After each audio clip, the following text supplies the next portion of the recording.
E o RN de hoje começa indo direto para Brasília para atualizar as informações sobre as eleições para as presidências do Senado Federal e da Câmara dos Deputados. Há pouco, Rodrigo Pacheco foi reeleito para presidir o Senado e o Congresso Nacional pelo próximo biênio. A Câmara dos Deputados, a eleição de Arthur Lira também é dada como certa e o resultado deve sair em instantes. Vamos aos estúdios do Canal Rural, lá em Brasília, com a repórter Paloma Santos, para atualizar as informações. Dia agitado por aí, hein, Paloma? Boa noite. Boa noite, Petrin. Boa noite para todos que nos acompanham.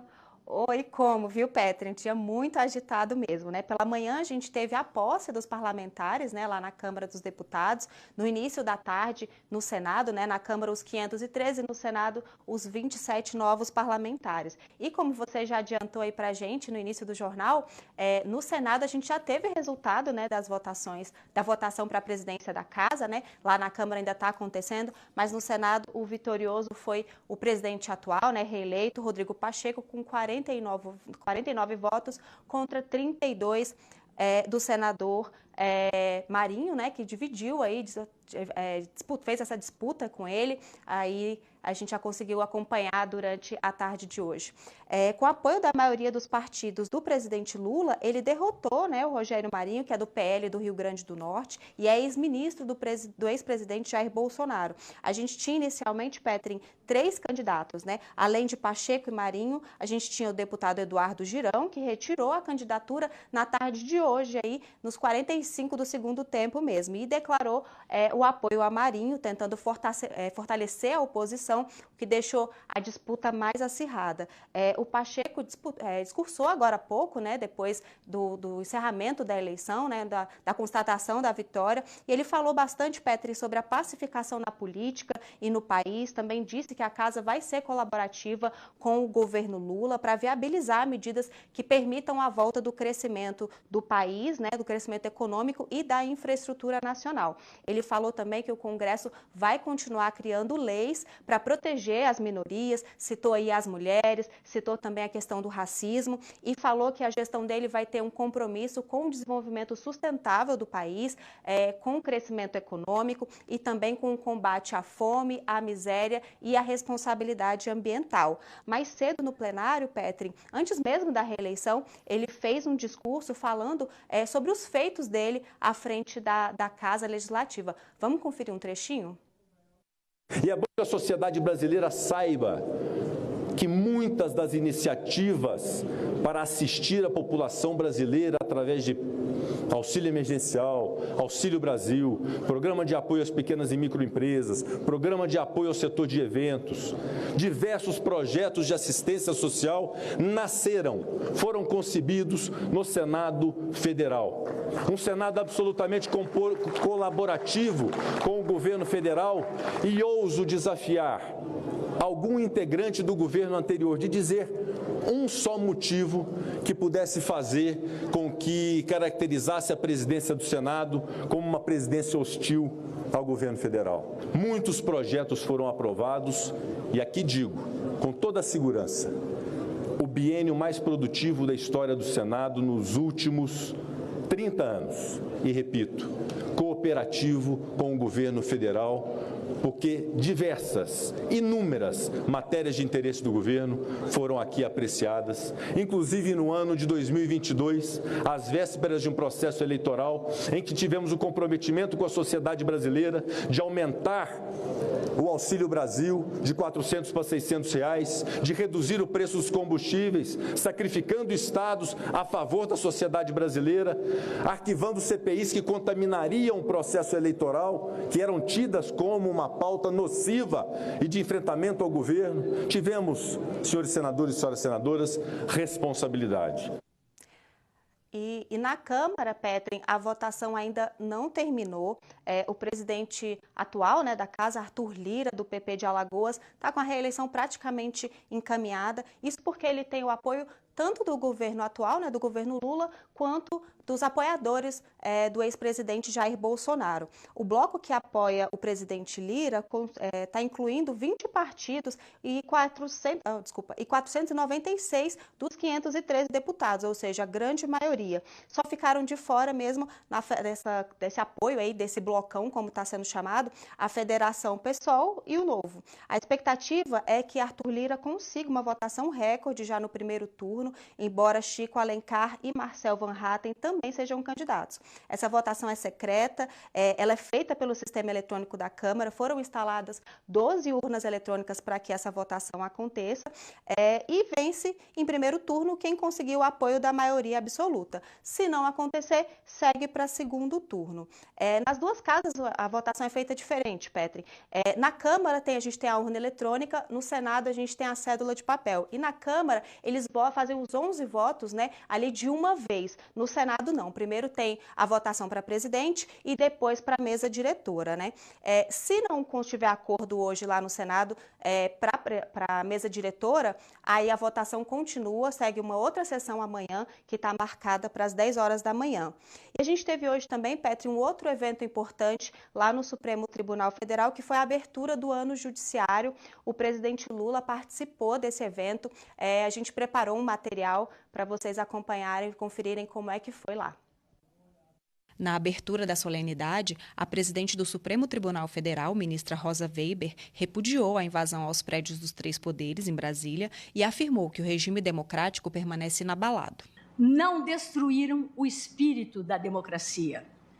Não foram e jamais serão capazes de subvertê-lo, porque o sentimento de respeito pela ordem democrática continua e continuará a iluminar as mentes e os corações dos juízes desta Corte Suprema. Que os inimigos da liberdade saibam que no solo sagrado deste tribunal, o regime democrático, permanentemente cultuado, permanece inabalável. Um vídeo exibido no evento mostrou o trabalho de reconstrução do plenário da Suprema Corte, uma das áreas mais danificadas pelos invasores.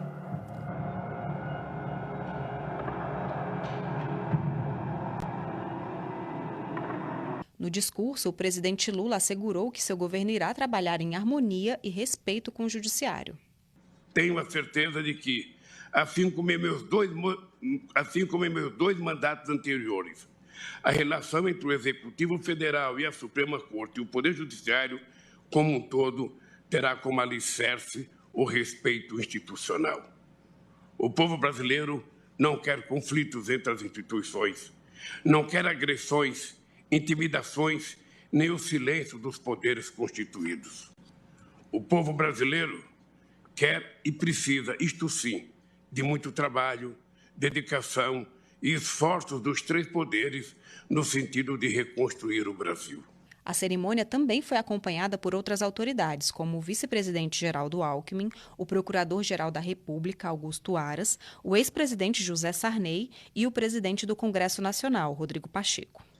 Estarmos reunidos aqui neste plenário, na sessão de abertura do ano judiciário, é a expressão da vitalidade do Estado democrático de direito, que sai ainda mais forte após esse episódio reprovável, que será superado, mas jamais esquecido, e produzirá consequências certamente severas aos seus responsáveis, a todos os seus responsáveis. Na avaliação do advogado Fernando Quinelli, que é membro da Comissão de Direito Agrário da OAB do Piauí, o Judiciário vai pautar boa parte dos debates importantes do agro em 2023. Entre eles, o marco temporal, que trata das demarcações de terras indígenas, discussões tributárias e relacionadas à posse de propriedade. É fato que o produtor rural ele não é contra a democracia, não é contra a justiça, não é contra essas pautas. Ele só quer ser ouvido, só quer ter suas demandas atendidas e fazer seu direito minimamente de se expressar, de se colocar frente a esses julgamentos.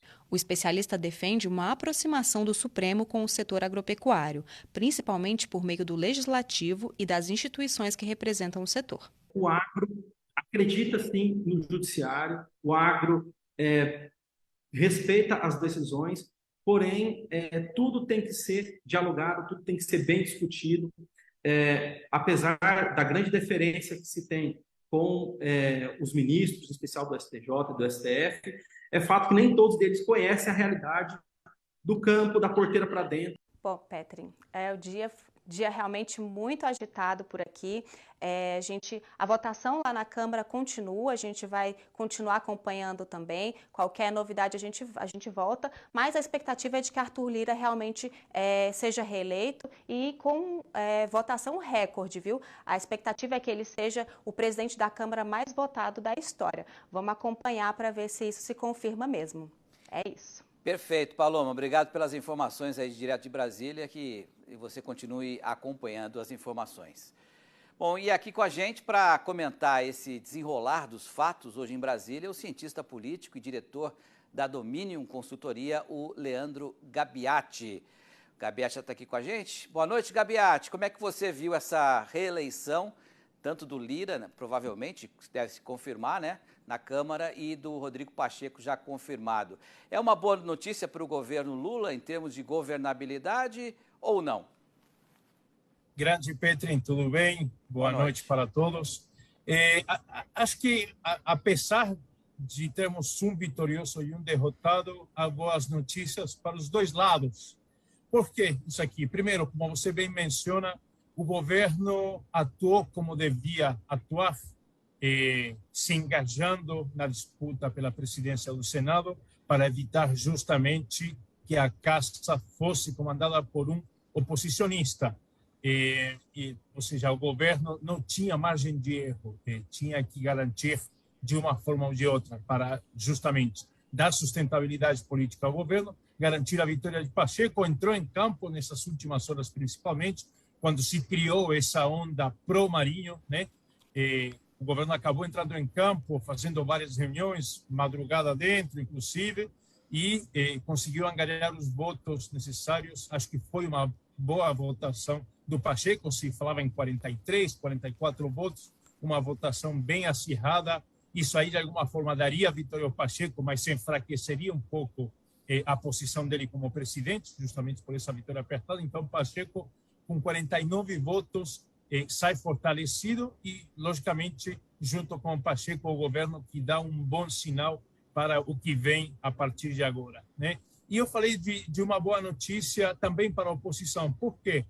Porque fazer uma votação ou fazer uma eleição com mais de 30 votos no Senado, mais de um terço da casa, é um resultado muito positivo para o Marinho, apesar da derrota. Logicamente, se criou uma expectativa de possibilidade de segundo turno, então tinha todo um clima, né, a favor do Marinho, e que certamente, com esse desempenho um pouco menor daquilo que era esperado, talvez frustre alguns senadores. Mas vamos aos fatos objetivos. A oposição tem 31 votos, dá para fazer uma boa oposição ao governo Lula, e, fundamentalmente, a oposição agora tem um líder, né? E esse líder que surge dessa eleição é Rogério Marinho, que liderará essa bancada de 31 senadores. Pois é, eu lembro bem que no governo Bolsonaro, né, o Pacheco era o candidato também do Bolsonaro e o Lira era o candidato também do Bolsonaro. Quer dizer, o Bolsonaro indicou os dois presidentes, né, e ao longo do caminho a situação foi se revertendo, foi mudando um pouco o cenário, o que mostra que o Congresso, acima de tudo, né, Leandro, é pragmático, né, vai para onde sopra o vento, ou, para não dizer outra coisa, para onde sopra os interesses próprios, não?